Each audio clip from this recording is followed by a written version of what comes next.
Congress party, अब आप BJP जो है वो कांग्रेस पार्टी का जिक्र करके निशाना साध रही आम आदमी पार्टी पर, क्या मौका दे दिया है आपने बैठे बैठाए? दो चीजें हैं अर्पिता बड़ी स्पष्ट। एक चीज को समझिए, संगीत रागी भी हमारे वैचारिक विरोधी हैं, लेकिन एक चीज तो इनसे भी पूछ लीजिए कि चुनाव जब पार्टियां लड़ती हैं तो सत्ता के खिलाफ लड़ती हैं। आज की डेट में कांग्रेस पार्टी, आम आदमी पार्टी और भारतीय जनता पार्टी दोनों के कुशासन के खिलाफ लड़ रही है। चूंकि दिल्ली की व्यवस्था कुछ ऐसी है कि दिल्ली में आधी से ज्यादा चीजें केंद्र सरकार को करनी पड़ती हैं और आधी से ज्यादा चीजें राज्य सरकार को करनी पड़ती हैं। हमें तो दोनों के खिलाफ लड़ना है, एक बात, और दोनों के कुशासन के खिलाफ लड़ना है। दोनों ने ही वादा किया था कि साहब यमुना का पानी साफ हो जाएगा। पानी साफ हो गया हो तो भाई बता दीजिए हमको। दोनों ने ही वादा किया था कि पुलों के रेट्स जो है वो नीचे कर देंगे। अगर पुल बनाना, इन्होंने पुल बनाने के रेट तो छोड़ दीजिए, अगर इन्होंने पुल ही बना दी हो तो बता दीजिए। दोनों ने वादा किया था प्रदूषण को खत्म कर देंगे। अगर आपने प्रदूषण खत्म हो गया हो तो विश्व की सबसे सर्वाधिक प्रदूषित राजधानी है क्या नाम क्यों है दिल्ली? ये आप हमें अब तो पराली नहीं जल रही ना, आप हमें बताइए। तो ये सारी की सारी मूलभूत समस्याओं पर जब तक आप बात नहीं करेंगे, कभी आप आ जाते हैं रोहिंग्या पे, कभी आ जाते हैं बांग्लादेशी पे। अरे भाई, रोहिंग्या बांग्लादेशी पे आना है तो बांग्लादेश से पहले आदमी बंगाल आएगा, बंगाल से झारखंड आएगा, झारखंड से बिहार आएगा, बिहार से उत्तर प्रदेश आएगा और उसके बाद दिल्ली आएगा। इतने राज्यों से होता हुआ आ रहा है तो क्या भारतीय जनता पार्टी की सरकार इतनी कमजोर और निकम्मी सरकार है, इस्तीफा दे देना चाहिए?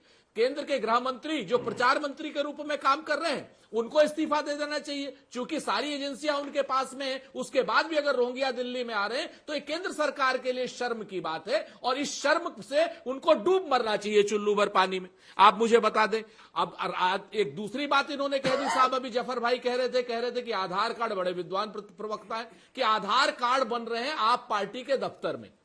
तो अगर इससे बड़ा देशद्रोह का कोई काम हो सकता है कि आधार कार्ड जो है गैर संवैधानिक रूप से किसी के दफ्तर में बन रहे हो तो उस दफ्तर को वेंडलाइज कीजिए ना, कौन रोक रहा है? ये खाली चुनाव के लिए आप बैठ जाते हैं, सारी की सारी बातें करते हैं। और चुनाव आयोग आज की डेट में क्यों चुप्पी साधे हुए? चुनाव आयोग ये क्यों नहीं बता रहा है कि 12,500 एक सवाल करें मैं सुरेंद्र राजपूत जी से, चाहे महाराष्ट्र की बात हो। तो मैं आपसे बड़ी सिंपल सी बात करता हूं कि चुनाव आयोग आज की डेट में भारतीय जनता पार्टी की कठपुतली के रूप में काम करता हुआ दिखाई देता है। ऐसा हमने महाराष्ट्र में भी देखा, ऐसा हमने हरियाणा में भी देखा, और ऐसा जैसा अरविंद ने आरोप लगाया है ऐसा हम यहां पर भी देख रहे हैं। और रही बात यहां पर मुद्दों की, तो ये सारे के सारे इतने ज्यादा भ्रष्ट लोग हैं, दोनों के दोनों लोग चाहते हैं कि नूरा कुश्ती इन दोनों के बीच में हो। दोनों लोग चाहते हैं कि जनता के मुद्दों पर बात ना हो। दोनों लोग चाहते हैं कि प्रदूषण पर बात ना हो, जमुना के साफ पानी पर बात ना हो, देश की क्या नाम जो है सुरक्षा पर बात ना हो, और दोनों के दोनों लोग जी। ऐसा कैसे है? मतलब आप ऐसा तय करते हैं क्या कि अंधों में काना राजा कौन? सवाल मेरा इसलिए क्योंकि दिल्ली में आपने कहा कि देखिए बीजेपी भी, सुनिए समझा रही हूं सर, बीजेपी और आम आदमी पार्टी दोनों भ्रष्ट हैं, और जब केंद्र की लड़ाई आती है तब आपको यही आम आदमी पार्टी ठीक लगने लगती है, क्योंकि फिर आपको लगता है ज्यादा भ्रष्ट बीजेपी है।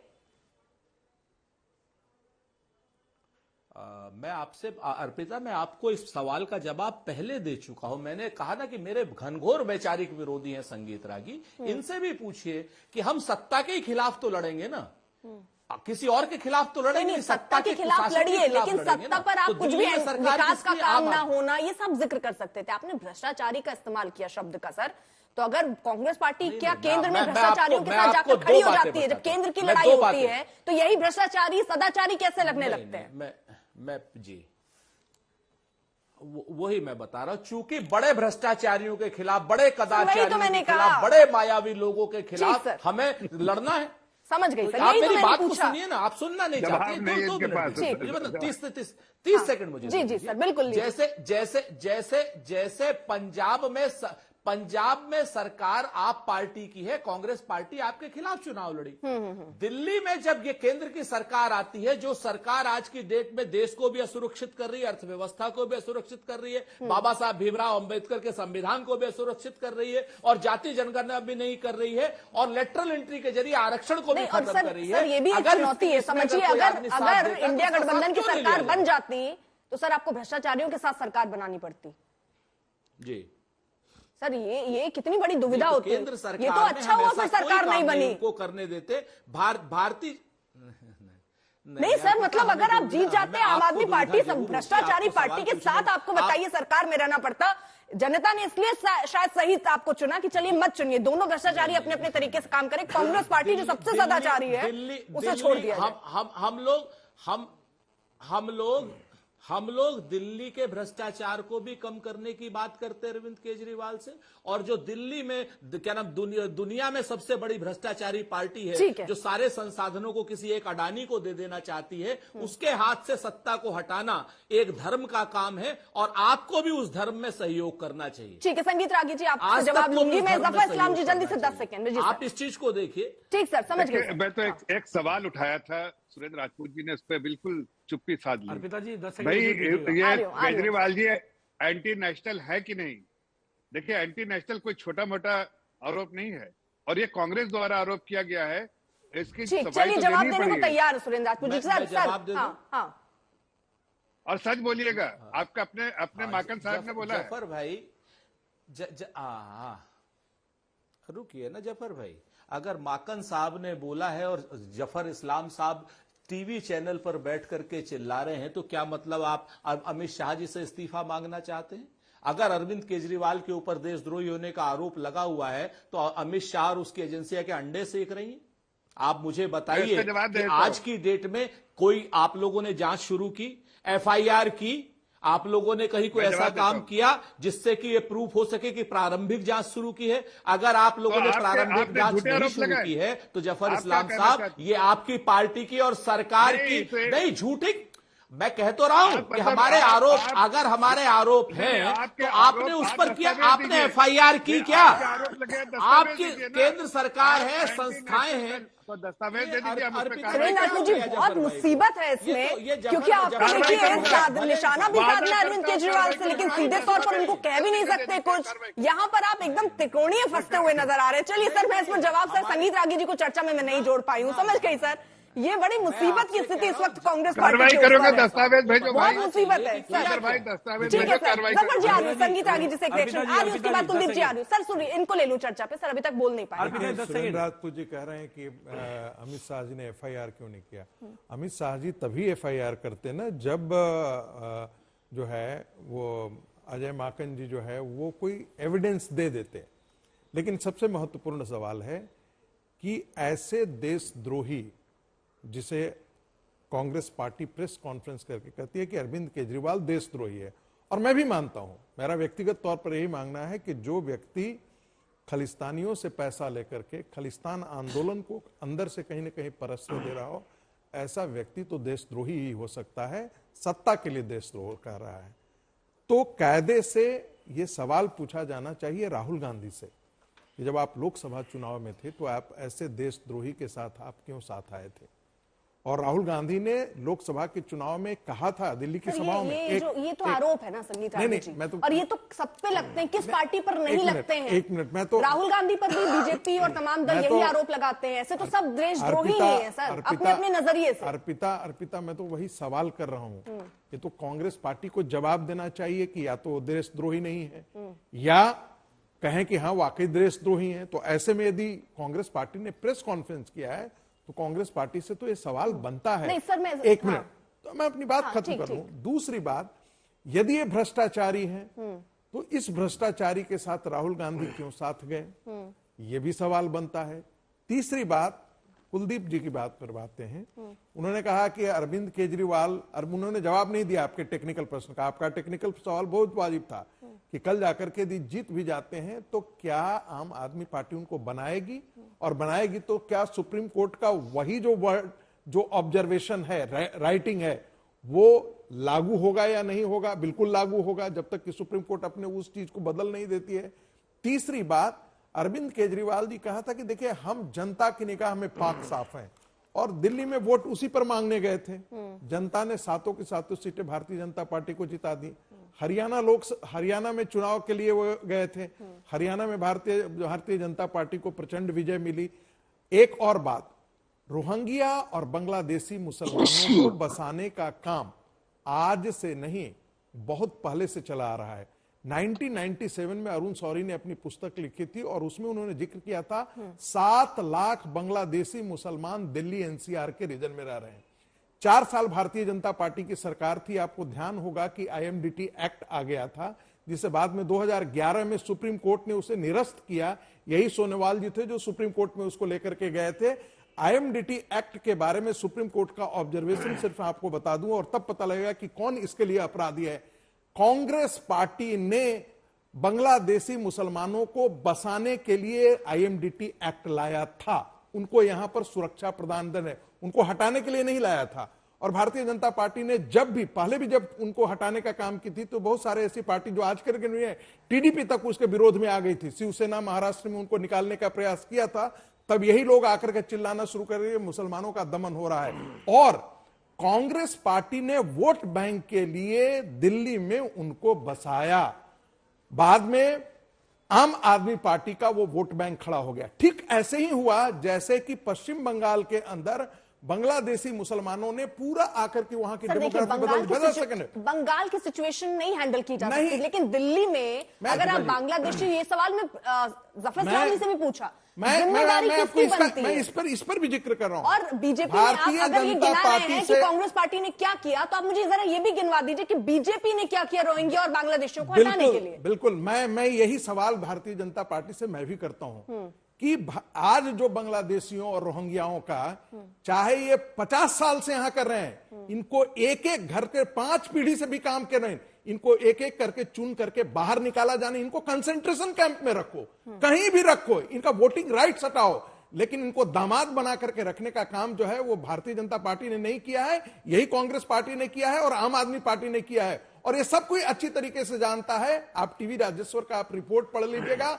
बांग्लादेशी इन्फिल्ट्रेशन के बारे में कि कैसे देश के मुसलमानों ने उनके वोटर आई कार्ड बनाने में, उनको राशन कार्ड बनवाने में, उनका वोटर लिस्ट में बनवाने में कैसे मदद करते आए हैं। और दिल्ली के अंदर भी ये हुआ है, ये दिल्ली के क्रॉस द कॉन्स्टिट्यूएंसी 10 वर्षों से केंद्र में भाजपा की सरकार है, नाम बहुत बड़ा, और ये उसी के दामाद बने हुए हैं। 5,000 पेज का लिस्ट दिया है। आप अगर ये कह रहे हैं कि दामाद ये कांग्रेस पार्टी ने बनाया रोहिंग्या और बांग्लादेशियों को, तो इनको खिला पिला के मोटा कौन कर रहा है? इसको आप आम आदमी पार्टी पर, मैं तो कह रहा हूं कि भारतीय जनता पार्टी तोड़ने का काम किसका है सर? मैं तो कह रहा हूं रिश्ता तोड़ने का काम कौन सी पार्टी करेगी? मैं तो कह रहा हूं कि भारतीय जनता पार्टी को आज अर्पिता जी, बहुत पहले इसके खिलाफ अभियान चलाना नहीं किया ना उन्होंने। दुर्भाग्य है कि उसने नहीं किया। मैं कह रहा हूं नहीं किया। इनको खींच करके बाहर निकालना चाहिए था दिल्ली से बाहर। लेकिन आम आदमी पार्टी ने क्या किया, जब कोविड आया तो यही पूर्वांचलियों को बाहर फेंकने का काम किया। गलती में तो पूर्वांचलियों को यही आम आदमी पार्टी ने बाहर फेंकने का काम किया। बस में जाकर के खाना पीना नहीं दिया। 10 साल से बीजेपी के दामाद बने हुए हैं वो। स्वास्थ्य सुविधाओं का 10 सालों से बीजेपी के दामाद बने हुए 10 सालों से ला करके बस पर छोड़ दिया। उन दामादों को फ्लैट देती है बीजेपी, और आज पूर्वांचलियों के लिए भारतीय जनता पार्टी उन दामादों को फ्लैट देती है। कुलदीप, गरीब दलित पिछड़ों के फ्लैट रोहिंग्या को देती है। कुलदीप जी देखिए, अपनी अपनी बारी में सर बीच बीच में बोलेंगे, ऐसे चिल्लाने से समझ नहीं आएगा सर। हर इंसान, सुरेंद्र राजपूत जी भी कुछ बोलना चाह रहे हैं, जफर इस्लाम जी भी बोलना चाह रहे हैं, सबको बारी बारी से मैं मौका दूंगी सर। प्लीज बीच में मत बोलिए प्लीज सर। कुलदीप जी। अर्पिता जी, मैं इसे पूछना चाहता हूं कि ये 10 वर्षों से तो भारतीय जनता पार्टी के दामाद बने हुए हैं, 10 वर्षों से केंद्र में भारतीय जनता पार्टी की सरकार है, दिल्ली का लॉ एंड ऑर्डर इनके पास है, सारी एजेंसी इनके पास है। 10 वर्षों से हरदीप पुरी जी अपने दामादों को फ्लैट देने का काम कर रहे थे, उनको फ्लैट बसाने का काम कर रहे थे 10 वर्षों से। 10 वर्षों से तो हरदीप पुरी जी जो इनके केंद्रीय मंत्री थे, वो इनको फ्लैट देने का काम कर रहे थे। फ्लैट देने की घोषणा किसने करी? रोहिंग्या को बताओ। अगर बात उनको बसाने का काम, कौन उस पर सवाल होगा, फिर किसने उनको घर दिया या कौन उनको सह दे रहा है, वो तो सेकंड चीज हो गई ना। लेकिन इसको रोकने के लिए बीजेपी ने क्या किया सर, और क्यों कदम नहीं उठाएगा, ये एक बड़ा प्रश्न है। देखिए कैसे कह सकते हैं आप कदम नहीं उठाया? क्या कदम सर, मुझे बीजेपी के प्रवक्ता के तौर पर आप बताइए, क्या क्या कदम उठाए गए? कितने रोहिंग्या, कितने बांग्लादेशी अभी देश से या दिल्ली से बाहर गए, और क्या कदम आपने उठाए? मुझे आप पॉइंट्स में बता दीजिए सर, आंकड़ों में बता दीजिए। नहीं, मैं बताता हूं आपको, आप जरा सा धारत रखिए। देखिए, एक तरफ इस तरह की पार्टियां, चाहे वो समाजवादी हो, आप हो, कांग्रेस हो, या जनता दल, आरजेडी हो, राष्ट्रीय जनता दल, ये सारी पार्टियां एक तरह से या ममता की पार्टी हो, एक तरह से एक ही काम है उनका कि इनको बसाना, और मात्र एक भारतीय जनता पार्टी और उनके सहयोगी पार्टियां हैं जो इनको निकालना चाहती हैं। इसलिए कि रिसोर्सेज पर सिर्फ देशवासियों का हक है, चाहे वो कोई धर्म का हो, कोई पूजा पद्धति में, ये भारतीय है उसका अधिकार है, लेकिन बाहर से आए हुए घुसपैठिया चाहे कोई भी। एनआरसी कानून किसने लाया और किस लिए लाया? कौन रो रहा है उस एनआरसी कानून के लिए? अरे घुसपैठियों को तो फ्लैट आप लोग दे रहे थे, दलित पिछड़ों को, अरे झूठ मत फैलाओ, उसके बारे में आपने फ्लैट को छीन के आप लोग दे रहे थे। वो आप झूठ फैला रहे हैं। हरदीप पुरी का ट्वीट है, मैं दिखा देता हूँ ट्वीट अभी आपको। हरदीप पुरी जी का ट्वीट है, उनका ट्वीट है, उनका ट्वीट है कि हमारी संधि है, हमें इनको फ्लैट देना है। आपने दलित पिछड़ों का अधिकार छीन के आप लोगों ने इनको फ्लैट देने का काम किया रोहिंग्या को। कुलदीप जी, आप बोल चुके हैं ना अपने बारे में। सर देखिए, एक बात कहूं, अगर यहाँ सुनिए कुलदीप जी, अगर आप लगातार बोलेंगे, पहली बात सुनिए सर, आप उनको जवाब देने से बचने का मौका दे रहे हैं। आप वो जवाब ना दे पाए इसलिए आप बोल रहे हैं सर, मत कीजिए ना। देश में देख रहे हैं, सुनना चाह रहा है, आप क्यों बीच में बोल के उनको जवाब देने से बचने का मौका दे रहे हैं, मुझे ये बताइए। मेरा आपसे अनुरोध है अर्पिता जी, अपने डिपार्टमेंट में कहिए जो निकालते हैं, आपको डेटा सब निकालते हैं, हरदीप पुरी जी का स्टेटमेंट और ये झूठ जो बोल रहे हैं उसके बारे में हरदीप पुरी जी ने बाकायदा स्टेटमेंट दिया है। आप उनका वीडियो भी दिखा सकती है, उनका ऑडियो भी दिखा सकती है और उनका लिखित में भी दिखा सकती है कि उन्होंने बोला है कि सारी चीजें झूठे प्रचार आप कर रही है, ऐसे बिल्कुल गलत बात है। कांग्रेस और आप झूठे प्रचार कर रही है, कोई ऐसा इरादा ना इरादा है, ना ऐसा कुछ सच्चाई है, ये झूठ है, झूठ प्रचार किया उनके बारे में। हकीकत तो है कि मात्र एक भारतीय जनता पार्टी है और उनकी सहयोगी पार्टियां हैं जिन्होंने ऐसी सर मुहिम चलाई जिससे अवैध तरीके से जो देश में आता है उसको बाहर निकालने का काम किया है। सर वो काम क्या किया? मतलब ये सिर्फ यहाँ पे टीवी डिबेट में बैठ कर नहीं सर, नहीं काम किया क्या, मैं वो समझना चाह रही हूँ। एनआरसी क्या है? आया ना, एनआरसी के बाद काम हो गए। नहीं, एनआरसी के बाद जो है ये चीजें बहुत अच्छे तरीके से हो सकती थी, लेकिन इसका विकल्प क्या तलाशा गया? ये दिसंबर 24 में जब घुसपैठियों की पहचान की जा सकती है एलजी के द्वारा, दिल्ली के लिए मैं बता रही हूँ, 1000 से ज्यादा अवैध बांग्लादेशी घुसपैठियों की पहचान हो गई, कार्रवाई कब? और ये पहले क्यों नहीं? जब आपके पास वो अथॉरिटी था, आप ये कर सकते थे, तो आपने पहले क्यों नहीं किया? या आप केवल छाती इस बात में पीटेंगे, अरे लीजिए हमने तो ये किया लेकिन हम कर नहीं पाए। द थिंग इज कि आप कर नहीं पाए। मैं तो कह रहा हूं, मैं पिछले 6 महीने से कह रहा हूं कि भारतीय जनता पार्टी को गली कूचे में जाकर के महाअभियान शुरू करना चाहिए था, और ये जितने बांग्लादेशी मुसलमान और रोहिंग्या, इनका सारा वोटिंग लिस्ट से इनका नाम कट करना चाहिए था।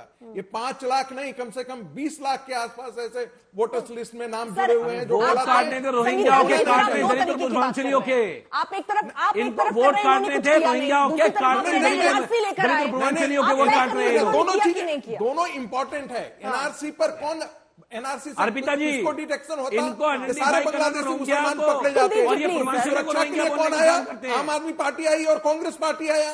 शाहीन बाग कौन खड़ा किया? इसलिए शाहीन बाग खड़ा किया गया था इन बांग्लादेशियों को बचाने के लिए तो किया गया था। ठीक है, एक जल्दी से रिएक्शन, समय अब इतनी की इजाजत। इसके बावजूद मैं कह रहा था कि भारतीय जनता पार्टी को 6 महीना पहले ये अभियान शुरू करना चाहिए था और घींच करके